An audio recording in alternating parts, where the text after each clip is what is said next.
deflationary period, other countries have been quick to act, so this week's rate-setting meeting is garnering a lot of attention. Our Son Jung-in reports. Alarm bells are ringing for Korea's top economic policymakers after recent data showed the country's inflation rate grew slower than Japan's last year for the first time in over 4 decades and actually recorded negative growth last month. Finance Minister Choi Kyung-hwan has expressed worries that the Korean economy could be headed down a deflationary path similar to Japan's 20 years ago. We are deeply worried that the economy is slipping into deflation amid prolonged low consumer price rises. Excluding an increase in cigarette prices, Korea's consumer price growth has moved into negative territory. Some are demanding the central bank roll up its sleeves to address the worsening situation.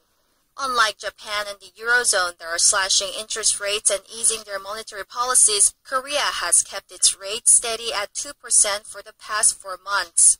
Amid growing pressure to lower its interest rate, the Bank of Korea is paying close attention to the growing value of the Korean won against the yen and the euro. Korean exports to Japan and the EU plunged in January. We are watching the appreciation of the won against their currencies. The Bank of Korea's next rate decision meeting takes place on Thursday. 18 countries have cut rates in the first quarter of 2015.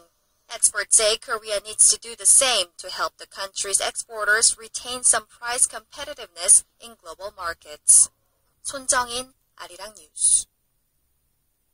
February was not a great month for Korea's auto industry, with production, sales and exports all plunging. Data from the Ministry of Trade, Industry and Energy shows that around 317,000 cars were manufactured in Korea last month.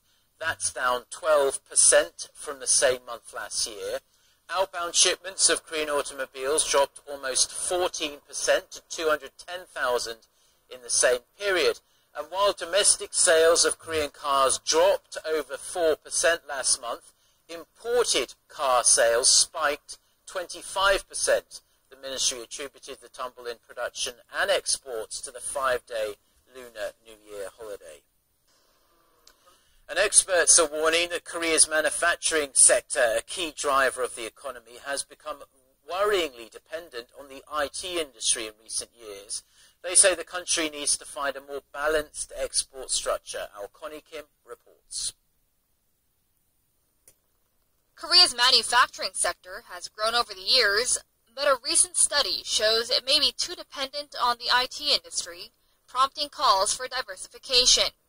The Hyundai Research Institute's index for how technologically advanced the country's exports are and how much added value they provide shows Korea lagged behind Germany, Japan, and the U.S. in 2000, but caught up in 2013. That year, the figure for Korea was 106.9, lower than Japan and Germany, but higher than the U.S. A higher reading indicates the exports were created with more advanced technology. More than a quarter of Korean exports in the manufacturing sector in 2013 came from the IT sector. The figure for the semiconductor and electronic parts industry stood at 107 in the same year, higher than Japan and the U.S. Adding to the woes is the growth of China's exports. The figure for China's iron and steel exports stood at 104.5 in 2013, behind the U.S., Korea, Japan, and Germany. But the figure is nearly 15 points higher than it was in 2000. Looking at the index for petrochemical products, the gap between Korea and China is less than 5 points. With China's move in recent years to build global production sites, there are worries that Korea may be squeezed between China and developed countries. Experts say there's a need for Korea to foster growth in industries such as iron, steel, and petrochemicals. Connie Kim, Arirang News.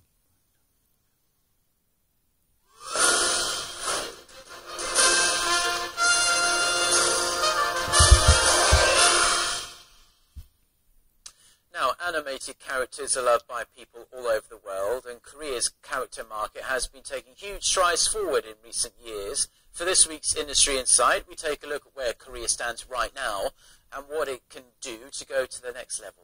Kim Min-ji reports.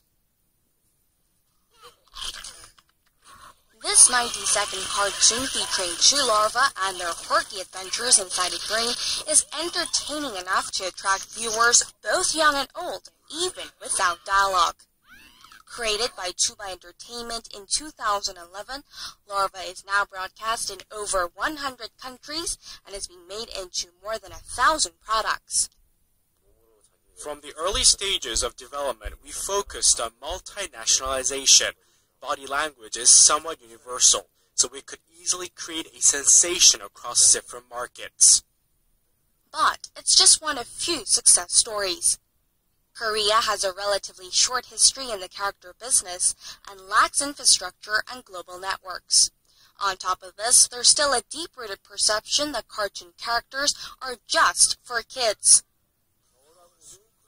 Disney's Frozen is an example of an animation that can be enjoyed by the whole family. Korean characters need to target people of all ages, as a larger consumer base will boost the market. So where does Korea's industry stand? The local character market has grown over 60%